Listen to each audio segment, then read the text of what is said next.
My 19-year-old son publicly renounced my name, signed the papers with a smirk, and posted it online with his stepfather cheering him on. 3 weeks later, his college fund vanished. The lake house locked him out. His stepfather got arrested by the FBI. Turns out, choosing the wrong father has consequences. Expensive ones. Looking back, I could have stopped it. Maybe if I'd fought harder for custody when Tamara left. Maybe if I'd been less focused on building towers and more focused on building my boy's character. Maybe if I'd paid attention when Brandon started calling Derek the real provider at Thanksgiving 2 years ago. But I didn't. I kept my head down, kept working, kept believing blood was thicker than whatever poison she was dripping in his ear. My name is Richard Hartley. I'm 58 years old, and I spent the last 30 years building commercial real estate across 3 states. Started with a single strip mall in Newark, turned into 18 properties worth north of $200 million. Not bad for a kid whose father pumped gas for a living. I built it all for one reason: to leave something behind, to give my son a foundation he'd never have to worry about. Funny how that works out. The spring fundraiser seemed harmless enough.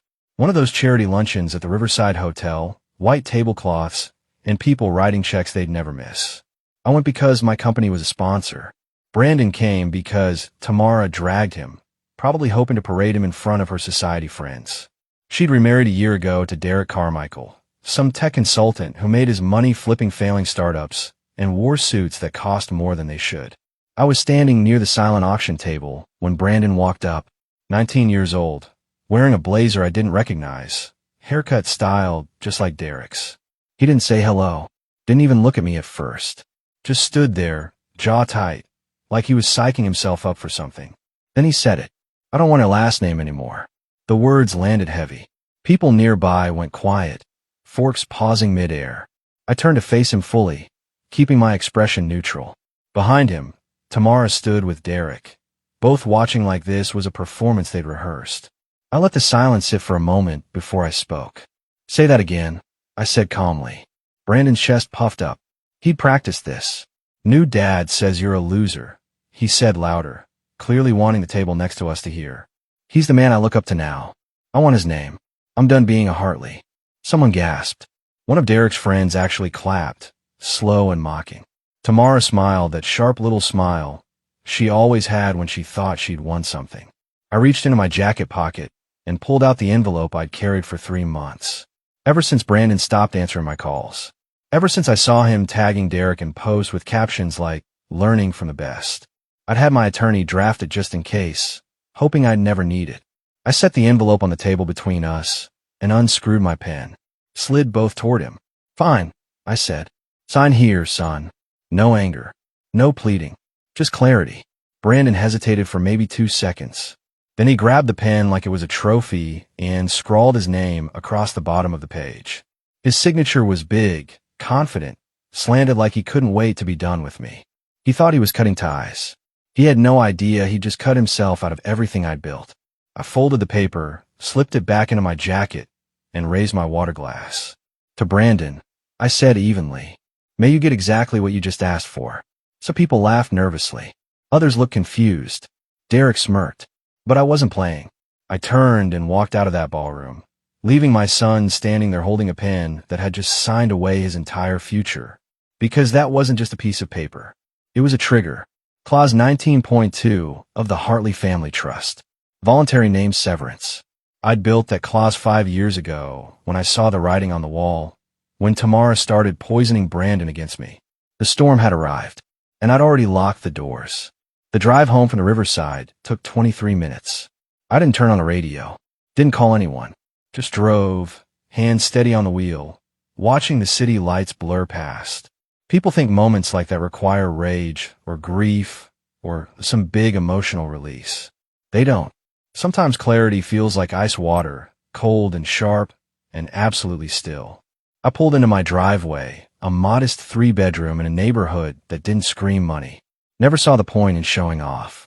The house was paid for, the lawn was maintained, and it had everything I needed, including the office where I kept the real work locked away.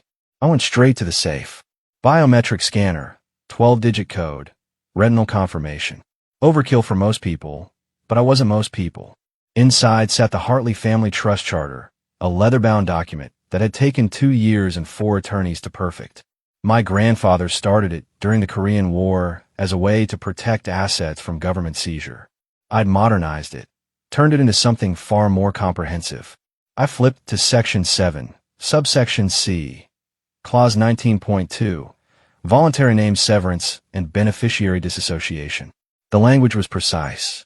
Any direct descendant who formally renounces the Hartley surname through signed declaration forfeits all trust benefits, holdings, voting rights, and access to family-controlled entities. No appeals. No exceptions. The clause required public witness and documented intent, which Brandon had just provided in front of 40 people with cell phones. I pulled out my laptop and logged into the trust management portal. 3-factor authentication. Fingerprint. 6-character rotating passcode. Security question. What endures? Answer. The foundation. Brandon's profile appeared. Status. Active beneficiary. I clicked Edit. A drop-down menu appeared. I selected Void, Clause 19.2 Invocation. A red warning box appeared. This action is permanent and irreversible. Confirm with master authorization code. I typed the 16-digit code I'd memorized 5 years ago. Hit Enter. The system processed for 3 seconds. Then Brandon's status changed from green to gray. Inactive. The trust's automated protocols began cascading through linked accounts. College fund access revoked. Healthcare proxy terminated. Property inheritance queue removed. Voting shares in Hartley Development Corporation redistributed to the legacy reserve pool. All of it gone. Not because I was angry. Because he'd asked for it. My phone buzzed. Text from my attorney, Michael Petros. Saw the notification. Are you certain? I typed back. Executed per his request. Witnesses present. Documentation complete. 3 dots appeared, then disappeared. Then, understood. I'll prepare the formal notices. I closed the laptop and sat back in my chair. The house was silent except for the low hum of the refrigerator in the kitchen. No music. No television. Just me and the weight of what I'd just done. People would call it cruel. They'd say I was punishing my son for being young and stupid. They'd be wrong. I wasn't punishing him. I was honoring his choice. He'd stood in front of everyone who mattered and declared that my name, my legacy, my 30 years of work meant nothing to him. Fine. Then he'd get exactly that. Nothing. I poured 2 fingers of bourbon, sat on the back porch, and watched the stars. Somewhere across town, Brandon was probably celebrating, thinking he'd finally cut the chains. He had no idea the ground beneath him had just disappeared. Tomorrow, the real reckoning would begin. Brandon's social media explosion started around midnight. I wasn't following him anymore, but Emma, my 16-year-old daughter from my current relationship with Jennifer, showed me the post the next morning over breakfast. Dad, Emma said quietly, sliding her phone across the kitchen table. You need to see this. The first post showed Brandon standing on Derek's boat, arms spread wide, champagne bottle in hand. Caption, finally free from dead weight. New name, new life, new father who actually gets it. Hashtag no regrets, hashtag upgrade complete. 300 likes in 6 hours. Comments from his friends ranged from supportive to mocking. One kid wrote, your old man must be crying LOL. Another, respect for cutting toxic people out. I handed the phone back to Emma without a word. Aren't you going to do something? She asked. Emma had always been sharp, perceptive in ways Brandon never was. She understood consequences before they arrived. I already did. I replied, pouring coffee. Now we wait. She studied my face for a moment, then nodded.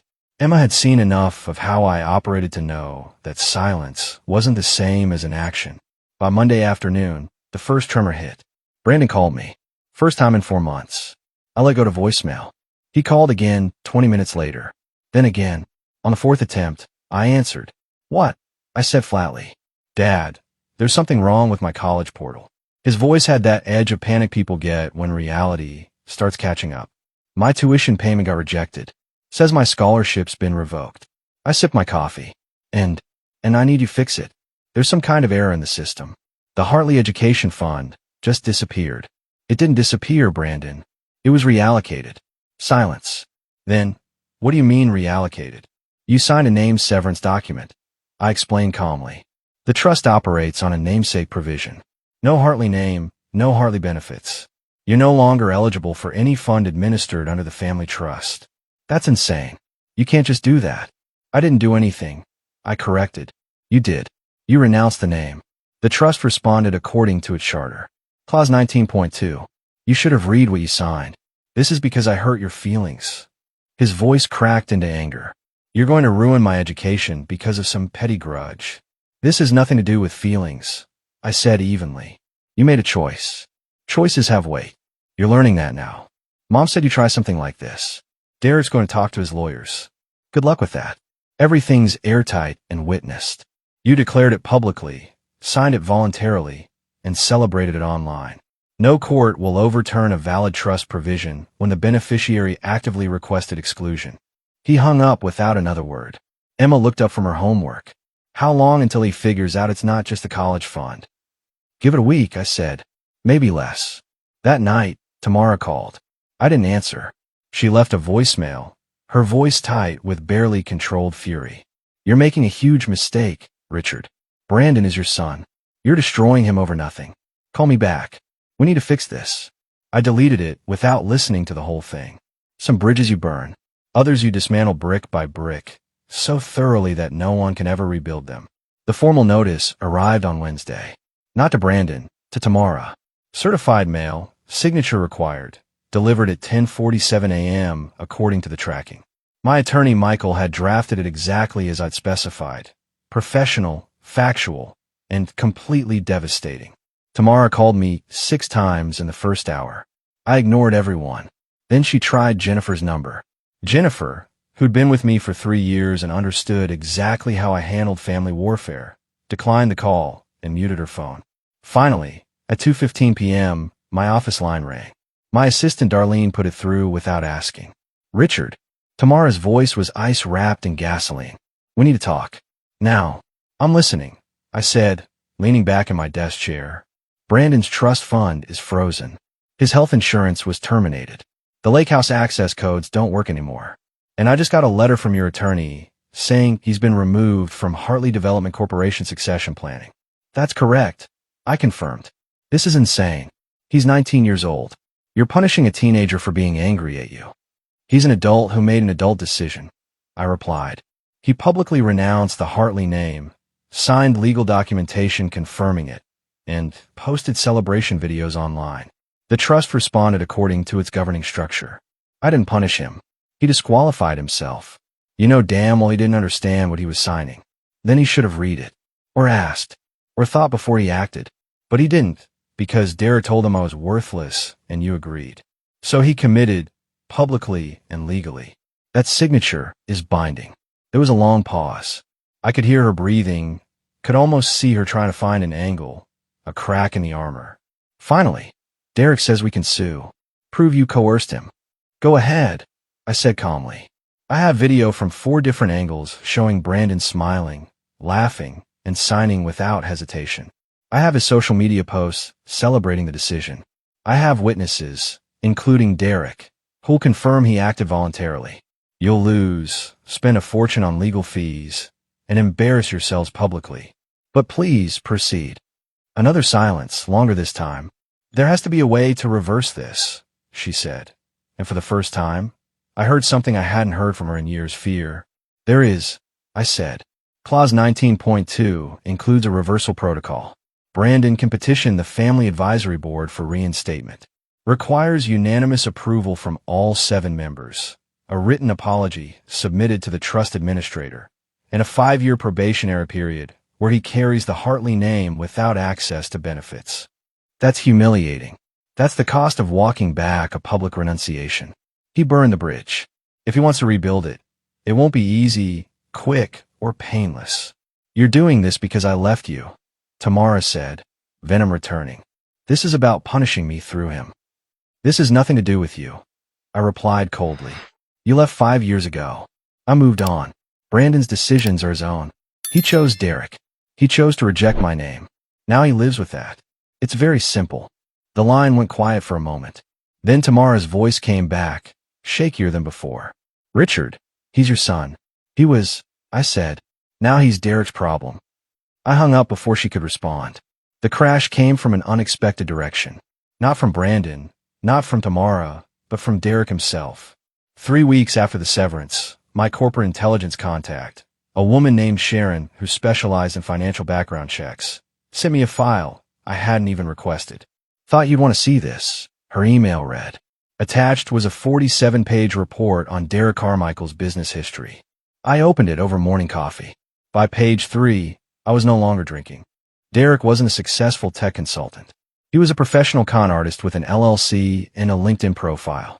His startup acquisitions were companies he'd bought for pennies during bankruptcy proceedings, stripped of assets, and flipped to naive investors. 3 of his ventures had been investigated by the SEC. 2 had resulted in settlements. His current company, Carmichael Ventures, was hemorrhaging money and hadn't closed a legitimate deal in 18 months. But here's what made my blood run cold. He'd done this before. Twice. Both times to divorced women with substantial assets. Both times he'd married them, gained access to their finances, and left them broke within 3 years. One had filed a restraining order. The other had disappeared from public record entirely. Tamara had no idea she'd married a predator. I forwarded the file to Michael with a simple note. Secure this. We may need it. By Friday, the situation escalated. Emma came home from school with news that Brandon had been posting increasingly erratic content. Depression quotes. Vague threats about people who abandon family. One post showed him sitting in a car at 2 a.m. with the caption, "When you realized the people you trusted were playing you all along." "Dad, I think he's in trouble," Emma said quietly. "Like real trouble." I looked at the post she showed me. The kid was spiraling, but not because of me. The timestamps told a different story. Most were posted between midnight and 4 a.m. Comments from his friends had shifted from supportive to concerned. One wrote, "Bro, you good? Call me." That evening, I got a call from an unknown number. Against my better judgment, I answered. It was Brandon, but his voice was different. Hollow. Scared. "Dad, I need to tell you something," he said. "Derek's not who Mom thinks he is." I sat up straighter. "Keep talking." "He's been asking her to co-sign business loans. Big ones. Says they're investments, but I've seen the paperwork. They're personal debts. He's underwater, Dad. Like really bad. And he's using her credit to stay afloat." "How much?" I asked. "I don't know exactly, but I heard him on the phone last week threatening someone about mispayments. And Mom's been crying a lot. She thinks I don't notice, but I do." I closed my eyes. Even after everything, Tamara didn't deserve this. "Brandon, listen to me carefully. Don't sign anything Derek gives you. Don't co-sign, don't witness, don't even touch the papers. Understand?" "Yeah," he said quietly. "Dad, I'm sorry. About everything. I was stupid. We'll talk about that later. Right now, I need you to do something for me. Get copies of any documents you can find. Loan applications, bank statements, anything with Derek's name on it. Don't let him know you're looking. Can you do that?" "I think so." "Good. Send them to Michael Petros. You remember him. Your lawyer." "Yeah. Do it tonight if you can. And Brandon, stay away from Derek as much as possible. If he asks you to sign anything or do anything financial, call me first. Doesn't matter what time." There was a long pause. Then, "Does this mean?" "It doesn't mean anything yet," I interrupted. "One problem at a time. Give me those documents." He hung up. I sat there staring at my phone, knowing that Derek's collapse was coming. The only question was how much damage he'd do on the way down. The documents arrived in my email at 3:47 a.m. Brandon had photographed everything. Loan applications with Tamara's forged signature, credit card statements showing $180,000 in debt, correspondence from collection agencies, and a particularly damning email chain where Derek discussed extracting maximum value before the divorce. He'd been planning to leave her broke all along. I forwarded everything to Michael with a note. Prepare legal options. Fraud, forgery, potential theft. I want this airtight. By 9 a.m., Michael called back. "Richard, this is federal wire fraud territory. If even half these signatures are forged, Derek's looking at serious prison time. Does Tamara know?" "Not yet, but she's going to." I drove to Tamara's house that afternoon. Unannounced. The gate code still worked, which told me Derek hadn't bothered changing it. Arrogance or stupidity, didn't matter which. Tamara opened the door wearing a bathrobe at 2 in the afternoon. Her eyes were red, her hair unwashed. She looked like she'd aged 5 years in 3 weeks. "Richard, what are you doing here?" We need to talk. Inside. Now. She hesitated, then stepped aside. The house looked different. Furniture missing from the living room. Empty spaces on walls where artwork used to hang. Boxes stacked in the hallway. What's going on? I asked, gesturing at the boxes. Derek's consolidating assets, she said mechanically. Streamlining for a new venture. He's liquidating before he runs. I corrected. Tamara, sit down. I opened my laptop and showed her everything. The loan fraud. The forged signatures. The previous marriages. The SEC investigations. Her face went from confusion to horror to something that looked like physical pain. He said it was investment capital. She whispered.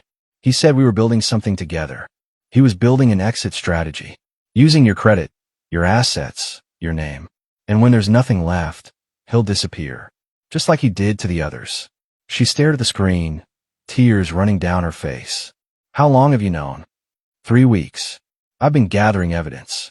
Tamara, you need to freeze your accounts immediately. File a police report. Get a restraining order. This man is dangerous. Where is he now? She asked. According to Brandon, he left this morning. Said he had meetings in Chicago. Probably moving money offshore. She broke then. Not crying, something deeper. A kind of collapse that happens when you realize you've been played. I didn't comfort her. That wasn't my job anymore. But I didn't leave either. I'll have Michael file the necessary paperwork, I said. Fraud charges, asset recovery, divorce proceedings. You'll need a separate attorney, someone who specializes in financial crime. I can recommend 3. Why are you helping me? She asked. Because Brandon asked me to. And because you're Emma's mother's friend. And Jennifer would want me to do the right thing. But mostly because watching Derek go to prison will be satisfying. She almost smiled at that. Almost. What about Brandon? She asked. The trust. Can you? One thing at a time, I said. Let's deal with Derek first. Then we'll talk about what comes next. I left her with Michael's contact information and a list of forensic accountants. As I drove away, I saw Derek's Escalade pull into the driveway. He was back early. I made a note to have Michael accelerate the filing. Derek's time was running out. I found Brandon at the Riverside Botanical Gardens on a Tuesday morning. He was volunteering, wearing a dirt-stained shirt and work gloves, pulling weeds from the perennial beds near the entrance pavilion. I'd gotten a tip from Emma, who'd been tracking his social media. His post had changed. No more party photos or arrogant captions. Just quiet pictures of plants and sunrises. I watched him work for a few minutes before approaching. He moved methodically, carefully separating unwanted growth from the flowers. There was something different about him. Humility, maybe, or exhaustion that looked like growth. Brandon, I said. He turned, startled. Dirt smudged his cheek. He looked thinner, older somehow. Dad, I didn't know you came here. I've been volunteering here for 12 years, I replied. Usually on Thursdays. You picked Tuesdays. He nodded slowly, understanding. He'd chosen a different day deliberately, trying to walk a path without intersecting mine. Can we talk? He asked quietly. We sat on a bench near the koi pond, the same one where my grandmother's memorial plaque was mounted. Brandon had played here as a child. He used to feed the fish, laughing when they swarmed for the pellets. I've been coming here for 8 weeks, he started. Every Tuesday and Saturday. 6 hours each day. I'm not doing it for credit or to show you or anything. I just needed to do something that mattered. I didn't respond, just listened. Derek's in jail, he continued. Federal custody. They arrested him at the airport trying to board a flight to the Cayman Islands. Mom's a mess. The house is in foreclosure.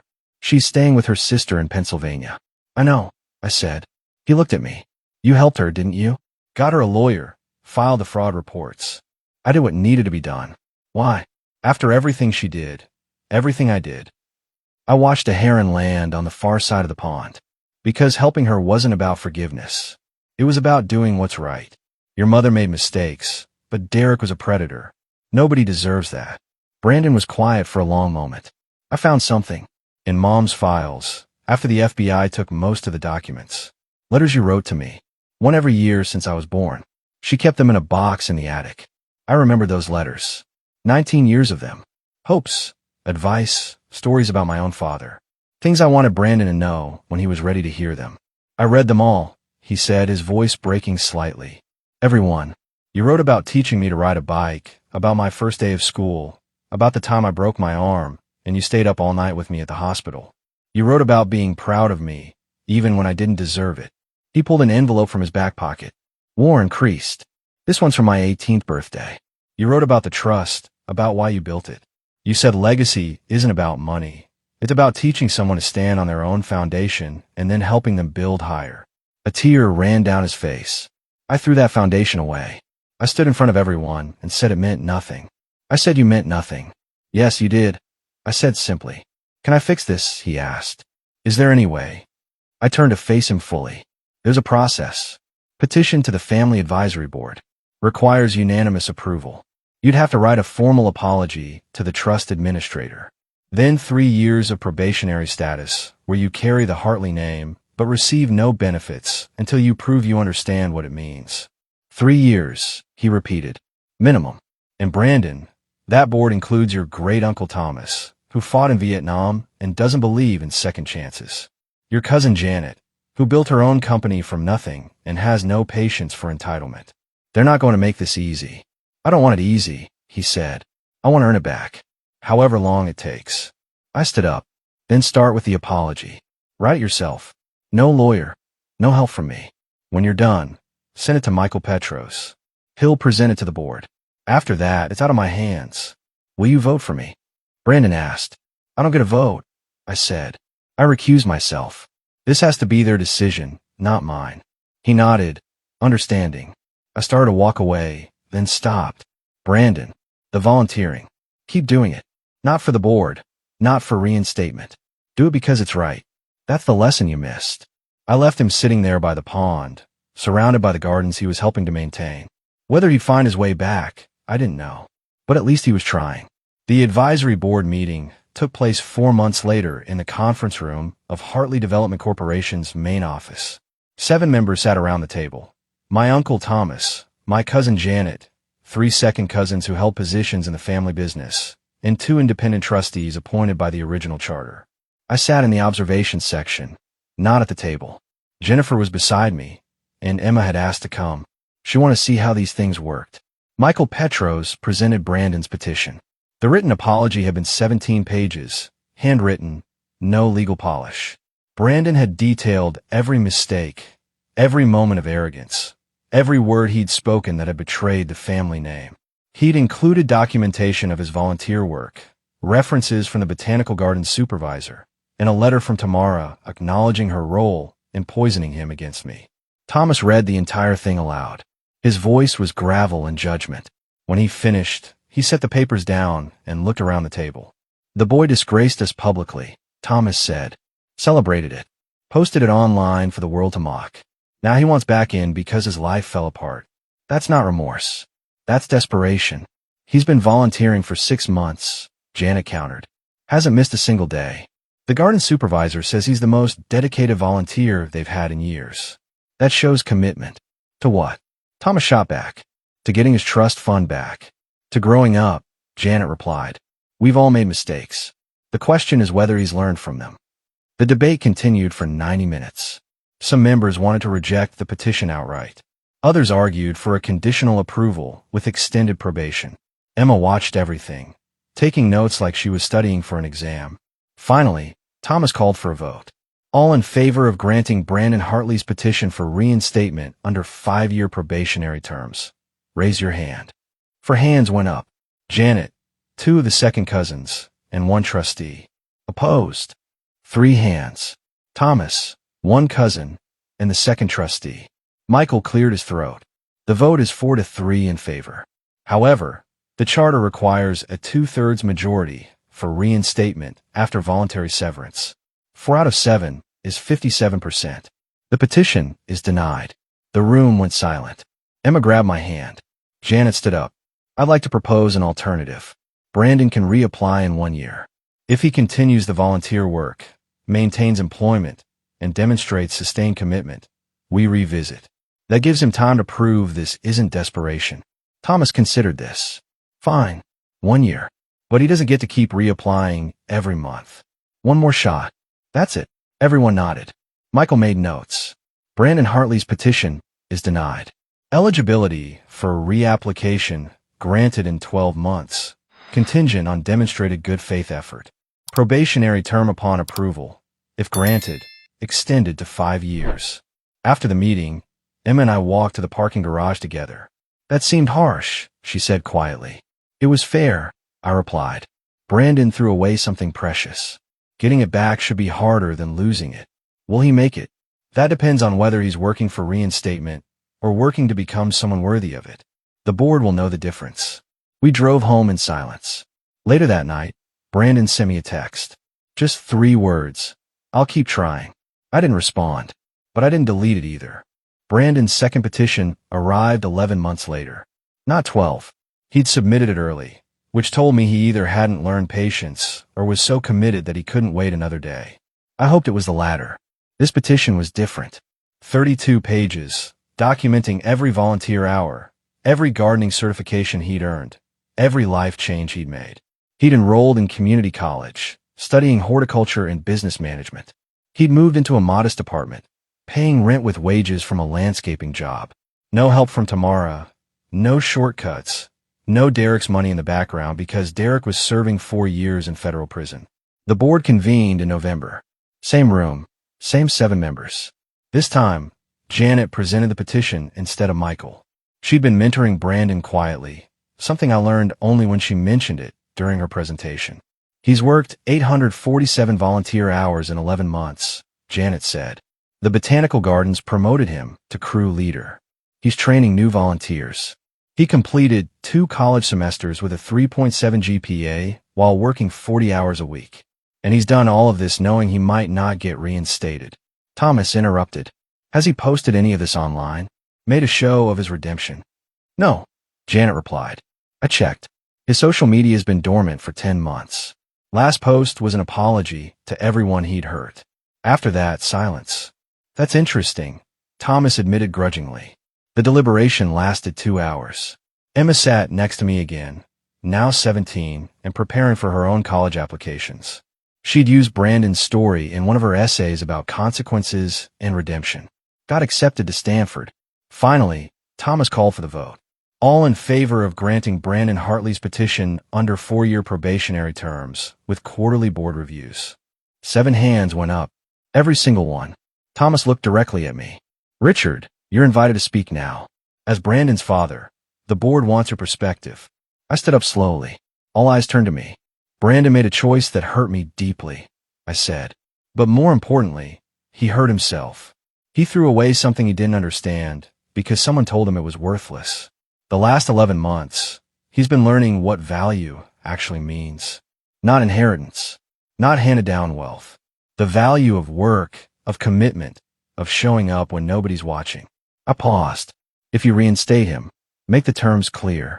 4 years of probation means 4 years of proving he understands what the Hartley name represents. Not money, not buildings. Integrity. If he can demonstrate that, then he's earned his place back. Not because he's my son, but because he's become someone worthy of the legacy. I sat down. The room was quiet. Michael documented the decision. Brandon Hartley's petition is approved, 7-0. Probationary period, 4 years with quarterly reviews. Full benefits suspended until successful completion. Trust voting rights restored at 50% capacity. Full reinstatement contingent on advisory board approval at the end of probation. After the meeting, I walked to my car. Brandon was waiting in the parking garage, standing by his 10-year-old Toyota. He looked nervous. They told you? I asked. Janet texted me. For years probation. He exhaled. Thank you. Don't thank me. I didn't vote. And don't thank the board. You earned this by changing who you are. The real test starts now. I know, he said. Dad, I want you to know something. Even if they'd said no, I would have kept volunteering. Kept working. Because you were right. Legacy isn't what you're given. It's what you build. I looked at him, really looked. The arrogance was gone. The entitlement had been burned away by consequences. What remained was someone who might actually become a man worth respecting. Good, I said. Then you've already learned the most important lesson. The rest is just showing up. I drove home. Jennifer had dinner waiting. Emma was studying for finals. Life moved forward, as it always does, regardless of who we lose or find along the way. 15 months later, I was pruning roses at the botanical gardens on a Thursday morning when I heard footsteps behind me. Brandon, wearing his crew leader vest, carrying a flat of native perennials. "Morning, Dad," he said. We'd graduated back to Dad about 6 months earlier. Earned, not assumed. "Morning. Those for the new pollinator garden?" "Yeah. Emma designed it. Did you see her plans?" Emma had interned with the gardens over summer break before starting at Stanford. She created a comprehensive native species restoration plan that the board had approved unanimously. Brandon had volunteered to implement it. "I saw them. She's got your great-grandmother's eye for design." We worked in comfortable silence for a while. Then Brandon said, "I testified at Derek's sentencing hearing last week. I set down my pruning shears. How'd that go?" "He got an additional 2 years for witness intimidation. Tried to threaten Mom into withdrawing her fraud complaint." Judge wasn't amused. He paused. "Mom's doing better. She's working as an office manager in Scranton. Small company, decent people. She asked me to tell you thank you for getting her the fresh start." "She did that herself," I said. "I just made some introductions." Still, it meant something. We finished planting the perennials. As we cleaned up, Brandon pulled an envelope from his back pocket. "My quarterly review is next week," he said. "Janet thinks I'm tracking well for full reinstatement after year 4. But I want to give you something first." He handed me the envelope. Inside was a letter, handwritten, addressed to the Hartley Family Trust. I read it standing there in the garden. It was Brandon's formal commitment to the family legacy. Not a legal document, just a promise. To honor the name he'd almost lost, to build something worth passing on, to teach his own children someday what value really means. At the bottom, he'd written, "A name isn't given. It's earned every single day by the choices we make and the character we show. I'll spend the rest of my life earning this one. Thank you for giving me the chance to try." I folded the letter carefully. "The board will appreciate this." "I didn't write it for the board," Brandon said. "I wrote it for you." Something tightened in my chest. Pride, maybe. Or the slow healing of something that had been broken for a long time. "Keep showing up," I said. "That's all that matters." 2 years later, Brandon completed his probation. The board voted unanimously for full reinstatement. He spoke at the ceremony, addressing the family, the trustees, everyone who'd watch him fall and climb back. "My father built something remarkable," he said. "Not just buildings or wealth, but a structure that protects what matters." I tried to tear that down once. I failed, and I'm grateful I failed because it taught me what I was really destroying, the chance to be part of something bigger than myself. He looked directly at me. "Legacy isn't about what you inherit. It's about what you protect and pass forward." I lost that once. I won't lose it again. Emma stood next to me, squeezing my hand. Jennifer smiled. The family clapped. Later, at the reception, Brandon introduced me to someone, a young woman named Claire, sharp-eyed and practical, who ran a sustainable architecture firm. They'd met at a green building conference. She reminded me of Jennifer, grounded, no nonsense, the kind of person who made you better by proximity. "Claire's helping me design the community garden project," Brandon explained.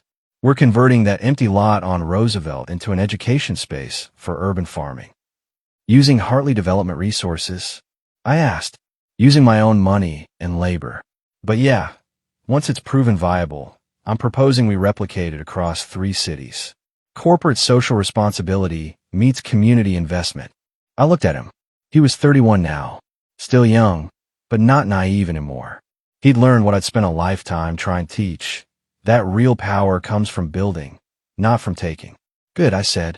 "Keep me updated." That night, back home, I pulled out the old family charter. Updated Brandon's status from probationary to full beneficiary. Active. Restored. The name had been tested. The structure had held. And the legacy continued, not because of blood or birthright, but because someone had finally learned what it meant to earn it. Some bridges can be rebuilt, but only if both sides are willing to do the work.